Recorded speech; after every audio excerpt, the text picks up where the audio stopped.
The county Said, a woman could not hold a freight contract. She delivered every load on time. The contract was for hauling supplies from the railhead at Corbin Station to the mining camps in the Sawtooth foothills, a 40-mile route through terrain that was steep in places and muddy in others, and dangerous in all of them, because 40 miles in the Idaho mountains with a loaded freight wagon is 40 miles of things that can go wrong. Axles breaking on rock, wheels sinking in mud, horses going lame on grades that are too steep for the weight they are pulling, and the weight is always too much because the mines need everything: timber and powder and food and nails, and the particular tonnage of civilization that allows a mining camp to function in a place where civilization did not intend to go. Her name was Adeline Core. She was 33 years old, and she had been driving freight for 5 years. First as a teamster for the Buxton Freight Company out of Boise, then as an independent operator after Buxton went bankrupt because Buxton drank his profits the way a leaky barrel loses water, steadily and completely, and without apparent awareness that the losing was happening. When Buxton closed, Adeline had purchased 2 of his wagons and 4 of his horses at the bankruptcy auction, using every dollar she had saved over 3 years of driving. And the purchasing was the investment, and the investment was the risk, and the risk was the future. Because a woman with 2 wagons and 4 horses, and the knowledge of how to drive them, is a woman with a business, and a business is a future. She bid on the county freight contract in March. She bid because the contract was the steady work, guaranteed loads, guaranteed routes, guaranteed payment, and steady work is the thing that separates a business from a gamble. And Adeline Core had gambled enough when she bought the wagons, and the gambling was over, and the steady was the next step.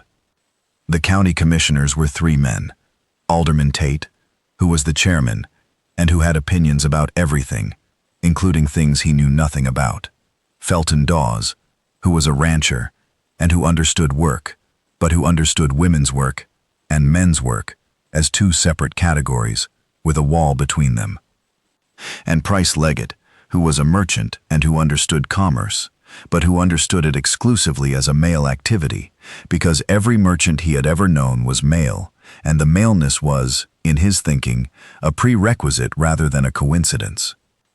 Adeline presented her bid in the county office on a Tuesday afternoon in March. She presented it in writing: the rates, the schedule, the equipment list, the route plan, the contingency for weather delays and equipment failure, and the presenting was professional, because Adeline Core was professional. And professionalism is the armor that competent people wear when they know the audience will be hostile. And hostility was guaranteed, because the audience was 3 men who had never seen a woman hold a freight contract, and who believed, with the certainty that comes from never having examined a belief, that a woman could not. Alderman Tate read the bid. He read it with the expression of a man who is reading something he has already decided to reject, and who is looking for the words to frame the rejection as something other than prejudice. "The route is dangerous," Tate said. The route is the same route the previous contractor drove. The danger is not new. The danger is the road and the weather and the terrain, and the road and the weather and the terrain do not care who is driving. The loads are heavy. The loads are the same weight they have always been. I have been driving loads this weight for 5 years. My horses are sound. My wagons are maintained. The weight is not the issue. The issue is suitability. Suitability is a word men use when they mean sex. My bid is the lowest. My equipment is the best. My record is 5 years without a lost load or a late delivery. If suitability means qualifications, I am the most suitable bidder. If suitability means something else, then say what it means. The commissioners rejected the bid. They rejected it with the word suitability on the record, and the word woman in the air, unspoken but present the way dust is present, invisible at rest, visible only when something disturbs it, and Adeline Core's bid had disturbed it. Adeline walked out of the county office into the March wind. The wind in Idaho in March is not gentle.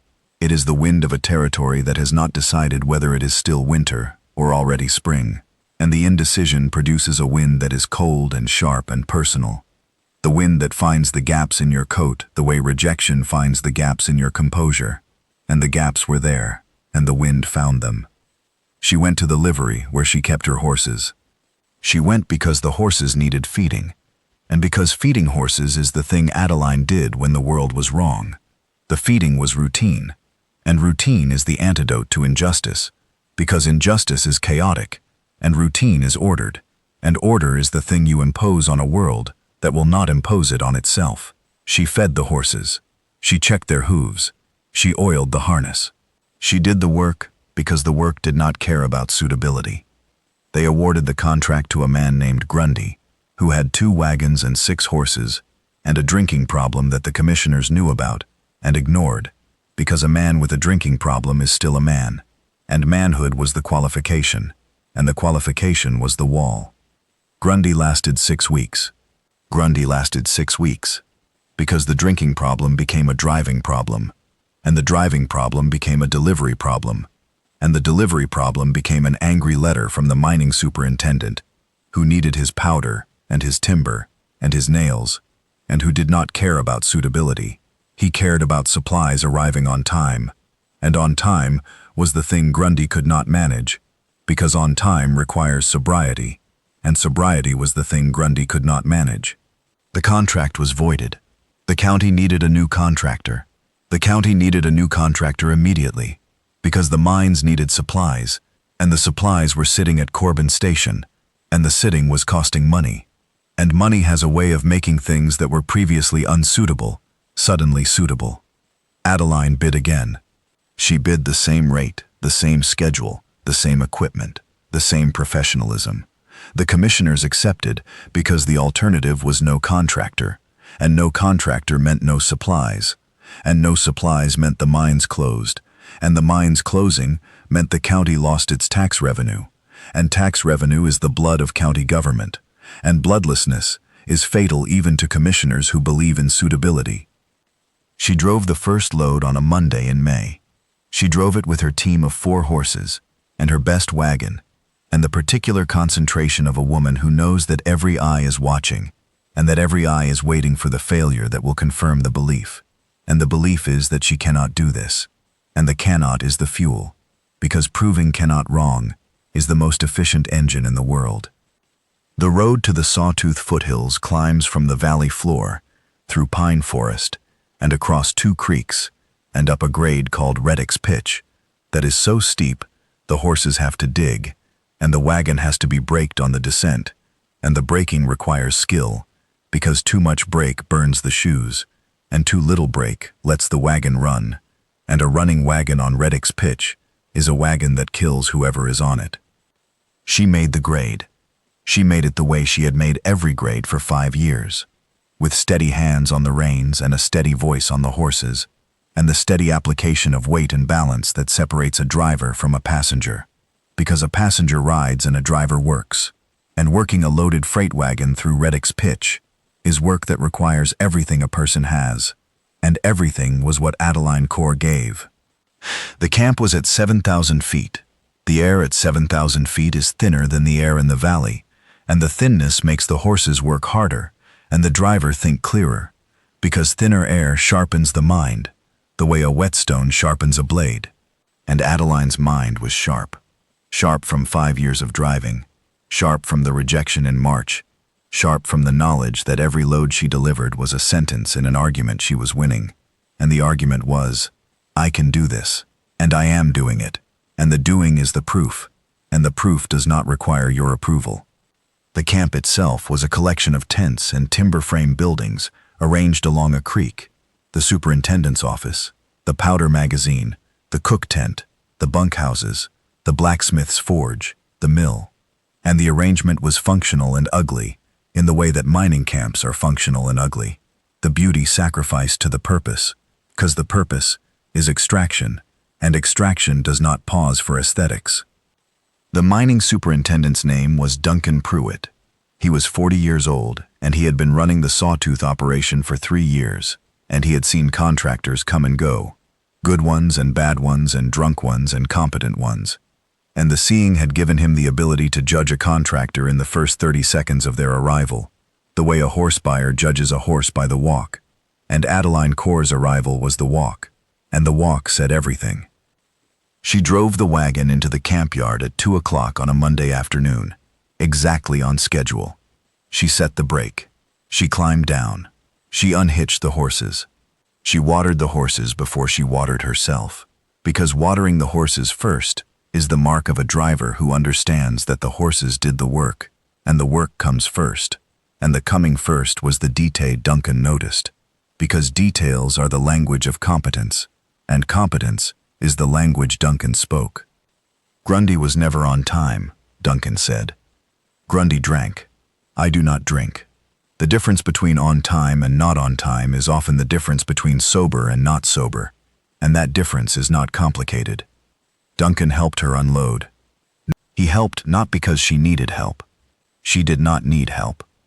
But because unloading goes faster with two people, and faster meant she could start the return trip sooner, and sooner meant the next load arrived sooner, and sooner was the only timeline Duncan cared about.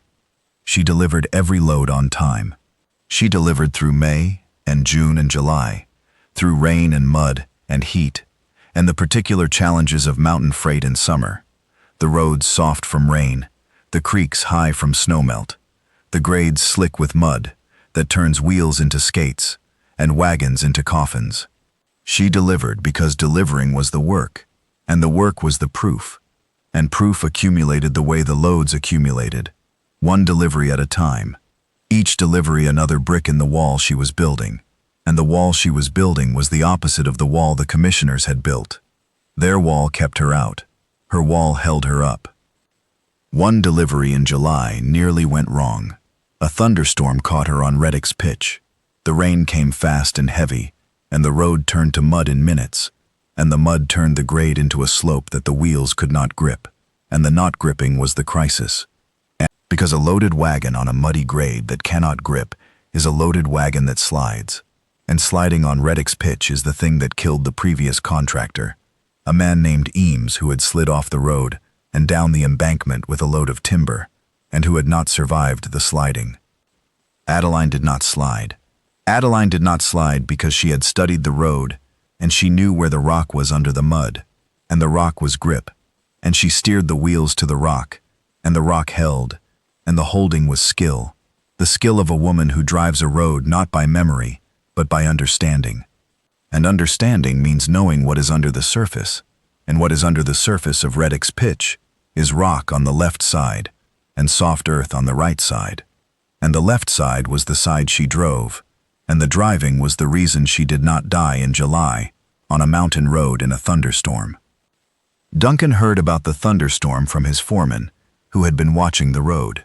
The foreman said, "She drove the left edge through the whole pitch in a downpour. I have never seen driving like that. Eames went right. She went left. The left is where the rock is. She knew where the rock was." The commissioners noticed. They noticed because the mining superintendent told them in a letter that said the current contractor is the most reliable this operation has had, and the reliability was quantified. 0 late deliveries, 0 lost loads, 0 excuses. The quantifying was the evidence, and evidence spoken in numbers is difficult to argue with, because numbers do not have opinions, and numbers do not have gender, and numbers are the only language that suitability cannot corrupt. Duncan came to see her off on a Friday in August, at the end of her last delivery of the week. He came to the camp yard, where she was hitching her team for the return trip, and he stood beside the wagon, and he said what he had been thinking for 3 months, and had not said, because saying it required a form of directness that mining superintendents do not usually practice. The county said a woman could not hold this contract. The county was wrong. I have had 6 contractors in 3 years. You are the best. The best is not a compliment. The best is a measurement, and the measurement is in the ledger, and the ledger does not lie. The words hung in the camp air like smoke from the forge, present, visible, slowly dispersing into the larger air but leaving a residue, and the residue was warmth, the warmth of being seen accurately by a person whose seeing is reliable, because the person has no reason to flatter and no motive to lie. Duncan had watched her drive for 3 months. He had watched the way she handled the horses, not with force, but with communication. The reins a language, and the language fluent. Each pull and release a sentence that the horses understood and responded to. He had watched the way she maintained her wagons, the grease on the axles fresh, the spokes tight, the bedboards inspected before every load, the inspection the practice of a professional, and the professionalism the thing Duncan valued above all other qualities. Because professionalism is rare, and rarity is valuable, and value is what Duncan's ledger measured. He had watched, and he had come to a conclusion, and the conclusion was personal, and the personal was unexpected, because Duncan Pruitt did not expect personal conclusions about freight contractors. But this freight contractor had changed the expectation. And the changing was not her intention. The changing was the byproduct of competence observed over time. And competence observed over time produces admiration. And admiration is the first step on a road that Duncan had not planned to walk, but was walking anyway. Adeline tightened the last trace. She looked at Duncan, at the man who had helped her unload on the first day because faster was better, who had never questioned her driving or her routes or her decisions, who had treated her the way he treated every contractor, which was by results, and her results were the best results, and the best results were the only credential that mattered. "The county will learn," Adeline said. "The county will learn because the ledger will teach them, and ledgers are patient teachers, and patient teachers are the only teachers that work on stubborn students." Duncan smiled. The smiling was rare. Duncan Pruitt was not a man who smiled easily, because the mining business is not a smiling business. But the smile was genuine, and the genuineness was the thing Adeline noticed, because genuineness from a man who has seen 6 contractors come and go is the highest form of respect, and respect earned by ledger entries and on-time deliveries and 40 miles of mountain road is the only kind of respect that does not need to be defended, because the respect defends itself. She drove down from the mountains in the August light. The road unwound below her through the pines, the horses pulling steady, the wagon riding true, the load delivered, the contract held, the word suitability answered by the only answer that matters, which is the work. The work was hers, the contract was hers, the road was hers, and the road would be hers as long as she drove it, because driving is not a matter of suitability. Driving is a matter of skill, and skill does not ask permission.